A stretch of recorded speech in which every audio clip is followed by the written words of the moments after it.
말씀 가지고 광야 훈련 세 번째 시간으로 가르치시는 하나님이라는 주제로 잠시 하나님 은혜를 나누겠습니다. 첼리스트, 햇병아리였던 첼리스트 한 사람이 있었는데 그의 이름은 피아티 고르스키라는 연주자였습니다. 그가 처음으로 이제 태어나서 처음으로 첼로 연주회를 갖게 되었는데 그는 그날 그가 느꼈던 흥분을 감출 수가 없었습니다.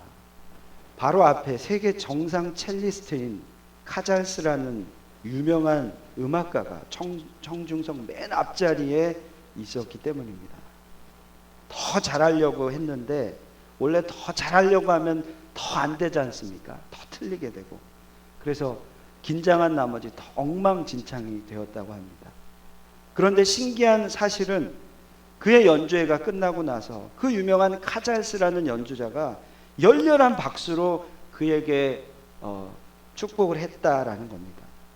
그리고 그날 이후는 카잘스의 도움을 받아서 그 연주자는 더 유명한 정상의 첼리스트가 됐다고 합니다. 이제 뒷날 시간이 지나서 그 연주자 피아티 고르스키는 스승인 카잘스에게 옛날의 그 추억을 물어보았습니다. 왜 그때 그 당시에 제가 첫 연주회를 했을 때 까닭모를 실수도 그렇게 많이 했는데 까닭모를 박수를 저에게 보내주셨습니까? 그러자 카잘스가 이렇게 말했습니다. 그때 너는 이렇게 첼로를 잡고 이러한 화를 늘려서 내가 알지 못했던 음을 내었단다. 나는 너의 연주를 통하여 그렇게 그러한 음을 내는 것을 배웠고 미친 듯이 그 배움 때문에 감사하여 너에게 박수를 보냈단다. 나는 누구를 막론하고 나에게 가르침을 준 어떤 사람이든지 간에 이유 여하를 막론하고 가르쳐 주었다면 스승으로 여긴단다. 그래서 그날 이후 나는 너를 내 스승이라고 생각하고 가르쳤단다. 이렇게 얘기했다고 합니다. 역시 저명한 유명한 사람은 달랐습니다. 성장하는 사람은 모든 것으로부터 배우는 사람이 성장하는 사람입니다. 우리의 삶의 배움이라는 것은 끝이 없는 것 같습니다. 어린아이부터 노인에 이르기까지 우리의 배움의 그 자세는 계속 이어져야 합니다. 만약에 우리가 배우기를 그만하고 나이 들었다고 많이 배웠다고 지식이 많다고 남을 지도하고 가르치기만 한다면 우리는 올바른 자세를 가지고 있는 것이 아닐 것입니다.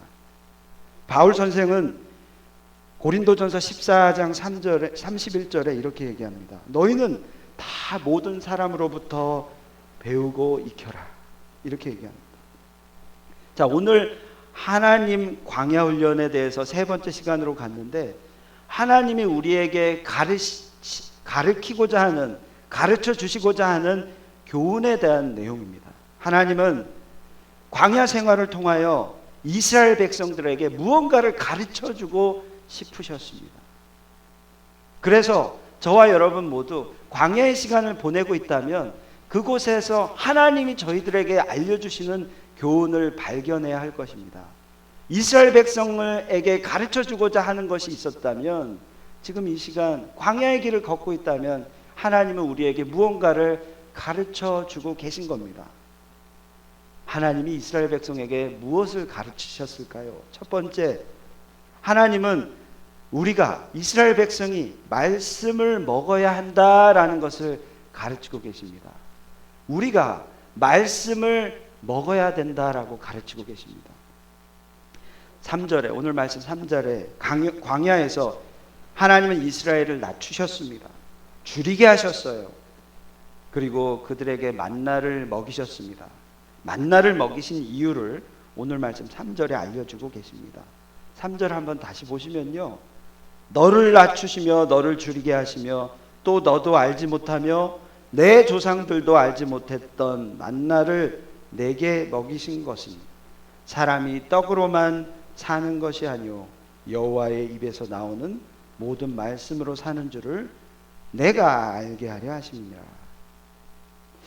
우리는 세상에 떡만 먹고 살아가기는 살아갈 수 없는 존재입니다. 즉 세상의 떡은 무엇인가요? 돈, 명예, 권력, 건강 뭐 이런 것들이겠죠. 그것만으로 우리는 살아갈 수 없다라는 거죠. 만약에 우리에게 돈이 많이 있다면 당장 우리가 필요한 것을 구입을 할 수는 있습니다. 그런데요, 돈이 많이 있어서 잘 살 수 있는 것도 건강한 자본주의 사회나 가능합니다. 공산주의 국가에서는 불가능해요. 그리고 만약에 우리가 사는 이곳에 천재지변이 일어난다면 아무리 돈이 많다고 해도 우리는 살 것이 없기 때문에 돈이 무용지물이 되고 맙니다. 재난이 오게 되면 돈도 소용없는 것이 되고 말아요. 명예는 어떤가요? 세상의 떡, 명예. 저는 명예만을 추구했다가 인생 말로가 비참한 분들을 여럿 보았습니다. 만약에 우리가 명예만을 쫓아 살아간다면 우리의 삶은 주변에 사람이 없게 되고 잃어버리게 되고 비참한 말로를 경험하게 될 수밖에 없습니다. 명예는 인생을 보장하지 않습니다. 건강 또한 어떤가요? 우리가 아무리 육체를 잘 관리한다고 하더라도 때는 임하게 됩니다. 하나님이 우리를 부르실 때가 있습니다. 때가 되면 하나님은 우리를 부르십니다. 이것은 누구도 부인할 수 없고 누구도 보장할 수 없는 진리입니다. 반면에 우리가 돈, 명예, 권력, 건강 조금 부족하더라도 우리는 살아갈 힘, 그것이 없다 그래도 우리가 살아갈 힘을 얼마든지 얻을 수 있습니다. 하나님은 우리가 광야 훈련 가운데 있으면서 우리가 살아갈 힘은 세상의 떡이 아니다. 명예, 권력, 건강이 아니다. 우리가 살아갈 힘은 하나님 말씀, 하나님 입에서 나오는 말씀이다라고 가르치고 계십니다. 하나님은 이스라엘에게 이것을 깨닫게 해주시기 위해 많은 광야 훈련을 시키셨습니다. 이스라엘 백성은 광야 훈련 기간 동안 정말 말씀 없이는 살 수 없었습니다. 모세가 백성들 앞에 홍해 앞에 그들 다 같이 섰을 때 출애굽한 백성은 이제 모세를 원망하기 시작합니다. 어느새 원망하기 시작해요. 그때 하나님은 모세에게 말씀하셨습니다. 너는 어찌하여 내게 부르짖느냐? 이스라엘 자손에게 명령하여 앞으로 나아가게 하고 지팡이를 들고 손을 바다 위로 내밀어 그것이 갈라지게 하라. 이스라엘 자손이 바다 가운데서 마른 땅으로 행하리라. 이 말씀에 순종하여 모세가 내리쳤을 때 기적적으로 홍해가 갈라졌습니다. 이게 무슨 일입니까? 홍해의 기적이 하나님 말씀으로부터 시작한 것입니다. 그들이 홍해를 건넌 후 마라라는 곳에 도착했는데 광야에서 물이 부족해서 그 마라라는 곳에서 물을 발견했는데 물이 너무 써서 먹지 못하게 되었습니다. 백성들이 또 모세를 원망합니다. 그때 모세가 기도하였고 하나님은 한 나뭇가지를 말씀하시며 그것을 던지라고 말씀하셨습니다. 모세가 그렇게 했더니 출애굽기 15장 25절에 물이 달게 되었더라라고 기록하고 있습니다. 이것 또한 하나님 말씀으로 이루어진 것입니다. 광야에서 먹을 것 때문에 걱정하는 그들에게 하나님은 매일 아침마다 하늘에서 떡을 내리셨습니다. 곧 만나를 내리셨어요. 출애굽기 16장 12절에 나오죠.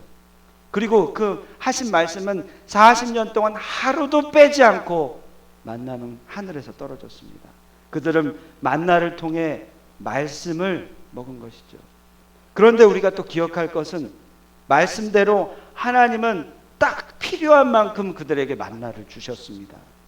하나님의 말씀을 무시하고 필요한 만큼 그 이상으로 바랬고 더 많이 저장하고 세이브했다가는 그 만나가 상해서 먹을 수가 없었습니다. 이것도 하나님의 말씀대로 된 것입니다. 하나님께서는 6일째 되는 날은 다른 날보다 2배의 만나를 주셨어요. 그리고 7일째 되는 날은 만나를 주시지 않았습니다. 다른 날에는 딱 맞게 만나를 주셨는데 6일째 되는 날은 이틀째 양을 주셨고 그리고 7일째 되는 날은 그 다음 날이 됐는데 만나가 상하지 않게 된 것이죠. 이들은 이 경험을 통해서 모든 것이 하나님 말씀으로 되는구나. 라는 것을 배웠습니다. 모든 것이 하나님 말씀으로 되는구나. 그들은 말씀 없이 살 수 없었어요. 하나님이 말씀하지 않으셨다면 모든 일은 벌어지지 않았습니다. 광야는 그래서 그들에게 세상에 떡이 아닌 그들의 삶은 하나님 말씀 먹고 살아야 되는 것을 가르쳐준 훈련장이었습니다. 우리에게도 마찬가지입니다. 말씀은 우리가 먹어야 할 하나님의 귀한 축복입니다. 제가 지난 수요 예배 때 이면수 목사님을 잠시 소개했습니다. 그는 18년 동안 북한을 넘나들면서 150번을 다니면서 하나님의 사랑을 전한 분입니다. 북한 그 시민, 그 백성들을 품으면서 굶주려가는 그 백성들, 그들을 생각하면서 목숨 걸고 18년 동안을 북한을 넘나들었습니다. 그러던 중에 2015년이 1월이 됐는데 그가 2015년 1월 말이 됐을 때 갑자기 연락이 끊겼습니다. 평양을 방문했는데 소식이 끊긴 거예요. 왜 그랬냐 보니까 그가 국가 전복 행위를 했다라는 거예요. 말도 안 되는 죄. 그들을 위하여 목숨 걸고 그 땅에 갔는데 국가 전복 행위를 했다. 그리고는 사형을 선고받은 겁니다. 외국인이라는 신분 때문에 다행히 사형이 평생 노동교화형으로 바뀌어서 평생을 종신토록 그곳에서 일을 하는 선고를 받았습니다. 그 이면수 목사님은 949일을 무려 949일을 북한에 붙잡힌 채 단 1분의 자유도 없이 아침부터 저녁까지 노동을 해야만 했습니다. 광야도 이런 광야가 있을까요? 참 하나님의 일을 하는데 이렇게 억울하게 붙잡혀서 노동을 해야 되는, 그것도 949일을, 광야도 이런 광야가 있을까요? 그런데요, 그가 이제 북한에서 나와서 책을 썼는데 내가 누구를 두려워하리오라는 책을 썼습니다. 그 책을 이제 제가 지난주에 읽었는데 그 책을 구입해서 지금 가져다 놨습니다. 우리 성도 여러분 다 보셨으면 좋겠는데, 그는 그 광야 949일의 시간을 지낼 힘을 하나님께서 주셨다라고 이야기합니다. 그게 무엇이냐 하면 하나님 말씀이었다라는 거죠. 붙잡혀가지고 모든 것을 뺏겼어요. 1년 동안은 아무것도 없었습니다. 참으로 외로운 순간이었어요. 근데 이제 붙잡혀서 1년이 지난 후 내국에게는 있을 수 없는 일이지만 외국인이라는 이유로 그는 성경을 받을 수 있었습니다. 그래서 감사하는 마음으로 매일매일 성경을 읽은 거예요. 노동이 끝나면, 시간이 허락되면 언제든지 그는 성경을 읽었습니다. 1년 만에 보는 성경이었기 때문에 너무 귀하고 감사하고 달아서 읽고 또 읽고 묵상하고 묵상했다고 그래요. 그는 힘든 감옥 생활을 만약에 하나님의 말씀이 없었다면 이길 수 없었을 것이라고 얘기하고 있습니다. 그가 성경을 볼 때마다 광야의 힘든 시간을 이겨내는 그런 하나님의 꿀과 같은 말씀을 주셨다라고 고백합니다. 심지어 그는 949일 동안, 여러분 좀 놀라지 마십시오, 무려 700개의 강의안을 만들고 암기할 수 있었다라고 합니다. 야, 이게 진짜 보통 삶이라면 불가능한 것이죠.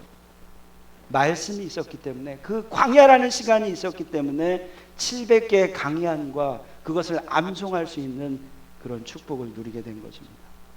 그는 정녕 말씀으로 충만했었습니다.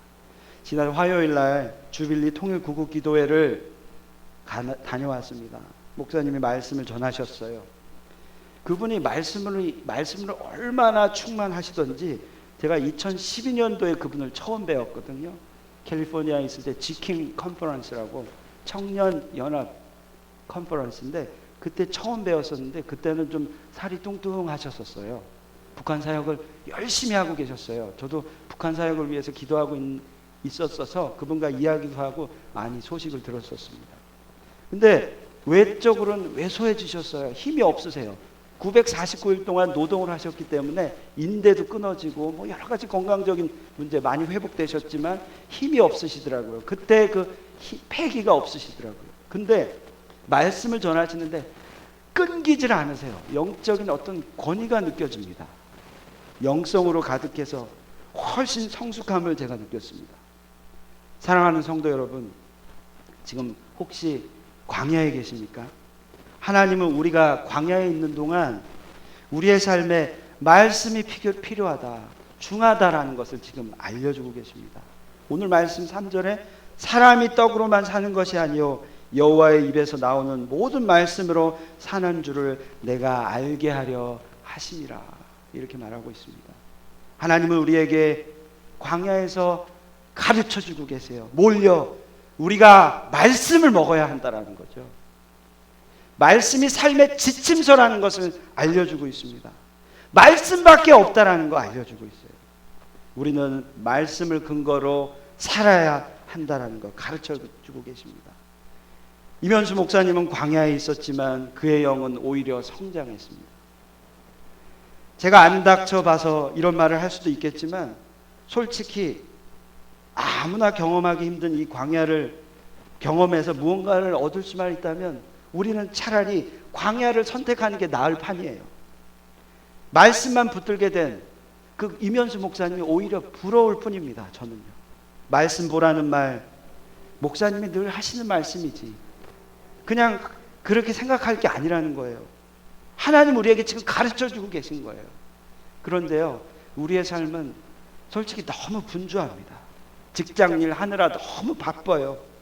여기저기 여행 다니느라, 사람들 만나느라, 아이들 돌보느라, 공부해야 되느라, 그리고 컴퓨터, 스마트폰 봐야 되느라 바쁩니다. 이런 일들 다 너무 중요한데요, 하나님이 우리에게 알려주신 이것이 중요함을 안다면 중요함에도 불구하고 우선순위를 말씀으로, 말씀을 먹음으로 그렇게 살아야 하지 않을까요? 우리에게 가장 필요한 것은 세상의 떡이 아니라 하나님이 주시는 떡, 말씀이 아니겠습니까? 우리의 삶의 우선순위를 바꿔야 하겠습니다. 너무 바빠서 말씀 볼 시간이 없다면 하나님은 말씀을 통해 복을 주시길 원하는데 왜 우리는 복을 차고 있는 그런 삶을 살고 있습니까? 세상의 떡으로만 사는 것이 아니라 하나님의 말씀으로 산다면 우리의 삶이 달라진다라는 것, 이스라엘 백성의 삶을 통해 수많은 사람들을 통해 드러나는데, 말씀을 먹는다는 것은 그렇게 축복인데 우리가 그것을 붙들어야 하겠습니다.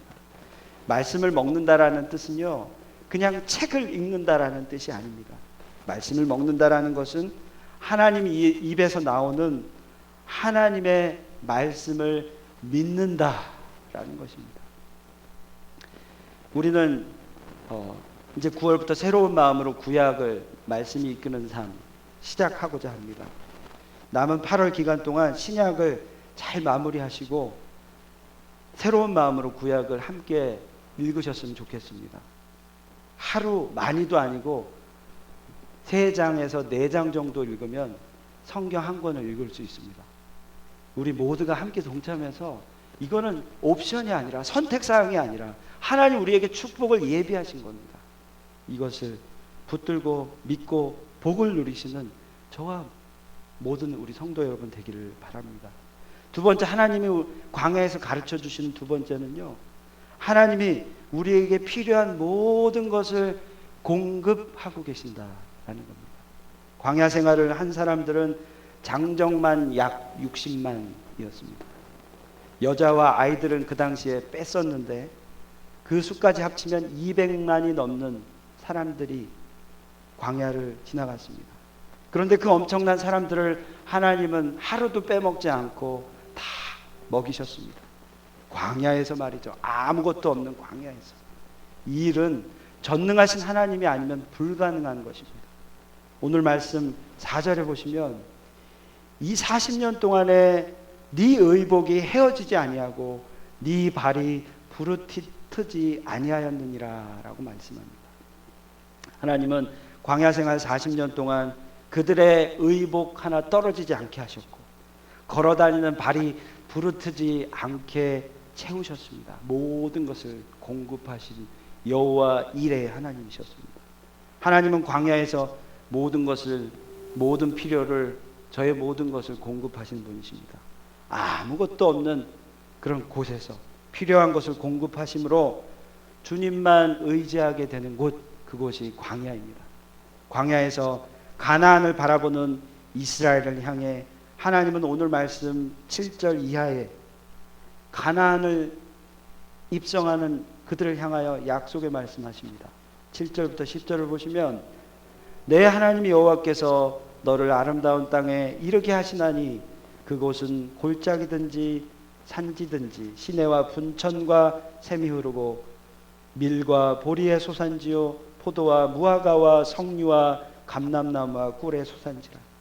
네가 먹을 것에 모자람이 없고 내게 아무 부족함이 없는 땅이며 그 땅의 돌은 철이요 산에서는 동을 캘 것이라. 내가 먹어서 배부르고 내 하나님 여호와께서 옥토를 내게 주셨으므로 말미암아 그를 찬송하리라. 이렇게 말씀하십니다. 우리에게 공급하시는 하나님임을 우리가 분명히 기억하고 있으면 우리는 걱정할 게 하나도 없습니다. 광야, 우리가 서 있는 이곳은 부족한 곳이지만 하나님 곧 채워주신다라는 거예요. 그러니 근심하거나 절망할 필요가 없습니다. 그저 우리가 광야에서 우리가 필요한 것은 하나님이 공급하시는 거다라는 그 믿음, 우리에게 필요합니다. 사랑하는 성도 여러분, 지금 여러분이 광야에서 알지 못하는, 누구도 알지 못하는 그 눈물을 지새우고 계신다면 믿음으로 씨를 뿌려 나아가시기를 바랍니다. 그러면요, 기쁨으로 열매를 맺게 될 것입니다. 눈물로 흘리며 씨를 뿌리는 자는 기쁨으로 거두리로다. 시편 기자의 고백입니다. 이 믿음이 우리를 광야 가운데 쓰러지지 않게 합니다. 하나님은 절대 우리 눈물 한 방울 한 방울을 잊지 아니하시고 기억하시고요, 외면치 아니하십니다. 믿음을 포기하지 마시고 믿음으로 씨를 뿌려 나가십시오. 기쁨의 날이 분명히 올 것입니다. 현실 사모는 주신 음악적 재능이 있어서 감사하게도 계속 음악을 가르치는 레슨을 계속 해오고 있습니다. 이런 재능을 주시면 얼마나 감사한지 모르겠어요. 예. 사모가 텍사스에서 이제 유학을 와서 처음으로 몇 명의 아이들을 알게 됐고 레슨을 시작하게 됐습니다. 첫 레슨비 1,000불 정도를 받았어요. 당장 필요한 돈이 여러 가지가 많지만 아내는 레슨을 할 수 있도록 인도하신 하나님께 감사하는 마음으로 전부를 헌금했습니다. 빠듯한 유학 생활이지만 하나님께서 앞으로 우리를 공급하실 거야 라는 믿음, 기대감 가지고 드렸습니다. 참 대단한 믿음 아닙니까? 그래서 저희 아내가 참 자랑스럽습니다. 그랬는데 어느 날 놀라운 일이 벌어졌어요. 익명의 어떤 분이 1,000불을 저에게 주신 거예요. 드린 만큼 똑같이 주신 거예요. 너무 놀라서 아무 말도 못했습니다. 그냥 눈물만 툭툭 흘렸어요. 그리고 그 헌금과 함께 노트가 적혀져 있는데 이러한 글이 있었습니다. 이를 통해서 하나님이 공급하신다는 사실을 경험하셨으면 좋겠습니다. 이렇게 써 있었습니다. 우리는 그분이 쓰신 대로 공급하시는 하나님을 경험했어요. 그리고 입술에서 찬송이 절로 나왔습니다. 조금 시간이 지나서 아주 우연히 헌금을 하신 분의 간증을 듣게 됐어요. 그래서 그분이 누구인지 알게 됐어요. 그분은 저희들이 섬겼던 교회의 담임 사모님이셨습니다. 근데 그 사모님은 우리가 그 사실을 아는 것 지금도 모르고 계십니다.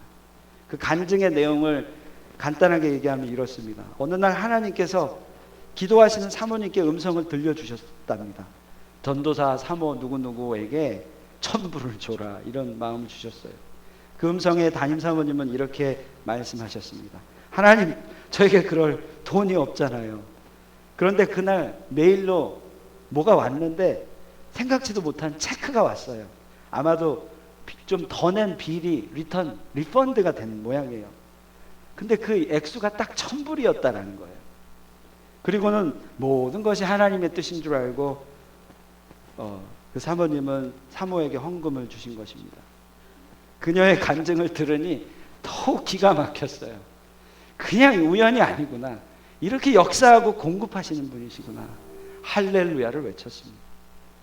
하나님은 저희 가정뿐만 아니라 모든 분들, 여러분 모든 분들에게 필요를 공급하시는 살아계신 하나님이십니다. 아멘. 그 이후로 우리는 그 하나님의 공급하심이 계속 이어지고 있습니다. 계속 체험하고 있어요. 사랑하는 여러분, 믿으시기 바랍니다. 누구나 같은 일이 벌어지진 않지만 하나님은 어떤 방법이로든 여러분의 필요를 공급하고 계시는 여호와 일의 하나님이십니다. 이 공급하심은 단지 물질만이 아닙니다. 사실 우리에게 정말 필요한 것은, 물질보다도 더 필요한 것은 하나님의 은혜, 하나님의 호의, 영적인 공급하심입니다. 물질은 그냥 있다가도 없고 없다가도 있는 존재예요. 그런데 하나님의 은혜, 하나님의 이 호의는요, 한번 우리에게 내려지면 우리가 감당할 수 없는, 그리고 이 세상의 어떤 어려운 일도 이겨낼 수 있는 놀라운 힘이 되는 것이죠. 또 이면수 목사님 얘기를 좀 나누겠습니다. 하나님은 임 목사님을 광야로 보내셨어요. 949일 동안 먹을 것 입을 것 자유로운 것 1분조차 없었습니다. 부족했어요. 그런데 하나님은 영적인 것을 공급하셨습니다. 은혜를 주셨어요. 그것을 통과한 지금은 예전보다 놀라운 북한 사역을 하고 계세요. 감옥에 간수들이 있었는데 무려 이 임 목사님을 지키는 간수가 50명이나 됐대요. 한 사람을 지키는 간수가. 그거 물자도 부족한 그 나라에서 이 사람을 지키기 위해 50명이 있었대요. 근데 그들 중에 간수장들은 분노로 가득 차 있었대요. 어찌나 저주의 말을 퍼붓던지 그 스트레스 때문에 하루에 화장실을 29번이나 갔던 적도 있었답니다. 그래서 죽을 위기 가운데 있었어요. 욕을 막 퍼붓는데, 내가 판사였으면 당신은 당장 사형감이야. 당신 평생 이곳을 나가지 못할 거야. 여기서 죽게 될 거니까 기대도 하지 마. 이런 저주의 말을 퍼부어. 그런데요, 그런 상황에서도 임 목사님은 시편의 말씀을 붙들었습니다. 시편 86편 17절 말씀인데요. 은총의 표적을 내게 보이소서. 그러면 나를 미워하는 그들이 보고 부끄러워하오리니 여호와여, 주는 나를 돕고 위로하시는 이신이다.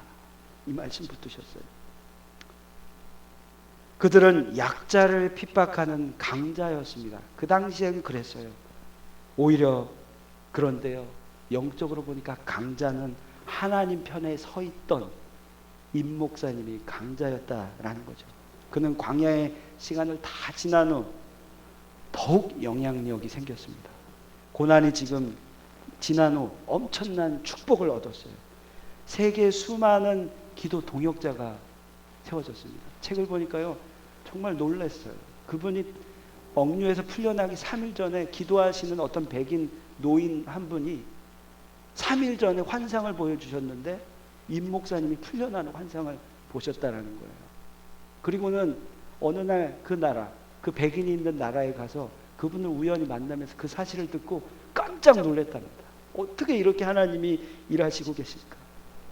억류 이전보다, 오히려 억류 이전보다 더 훨씬 놀랍게 북한 사역을 하고 계십니다. 더욱 강한 그리스도의 군사가 되신 거예요. 더욱더 그래서 이제는 목숨 걸고 주님의 일을 할 수 있게 되었습니다. 사실 이 책을 쓰기 위해서 수많은 위협이 있었대요. 협박이 있었답니다. 이 책을 쓰면 당신을 죽여버릴 거야. 이런 연락이 막 오고 그랬대요. 하지만 이 위협 가운데도 하나님이 그에게 주신 그 북한 사역에 대한 열정을 멈출 수 없다라고 그는 고백합니다. 광야를 통과한 얼마나 많은 자들이 있습니까?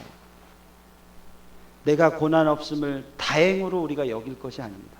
내가 만약에 지금 고난이 없다면 이것은 다행으로 여길 것이 아닙니다. 우리가 영적으로 깨어 있다면 우리는 하나님의 은혜가 필요한데요, 오히려 우리는 고난을 달라고 구해야 할 판입니다. 고난을 통과한 그들을 오히려 우리가 부러워해야 할 판입니다.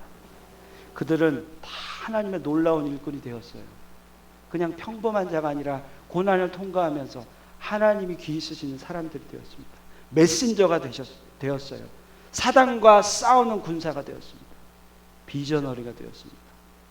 저는 저뿐만 아니라 우리 모두가 고난을 맞이하고 그것을 통과하고 있다면 하나님의 공급하심을 받아서 확신으로 가득한 군사가 되시기를 축복합니다. 메신저 되시기를 축복합니다.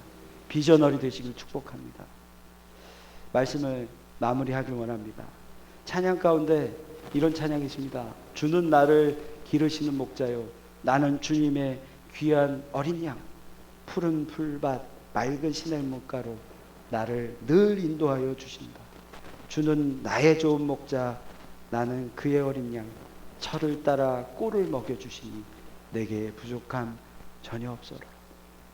찬송가의 찬양의 고백인데요, 이 찬양은 시편 23편 잘 아시는 말씀 그 내용을 담고 있습니다. 하나님이 우리의 목자가 되신다라는 거예요. 이 시는 다윗이 광야에서 쓴 시입니다. 광야와 같은 우리의 삶에 놀라운 소망의 메시지 있습니다. 믿는 자건 믿지 않는 자건 우리는 힘이 필요합니다. 근데 그 힘이 광야에 주시는 힘이고 그것은 우리를 공급하시고 우리를 살리시는 힘입니다. 하나님은 광야에서 우리를 가르치십니다. 첫 번째, 말씀이 필요하다. 말씀을 먹어야 된다. 두 번째, 당신께서 우리를 채워주시고 공급하고 계신다. 특별히 영적인 것들을 공급하고 계신다. 그렇다면 이 광야에서 채워주시는 하나님을 붙들고 승리하고 감사하는 저와 여러분이 되기를 소망합니다.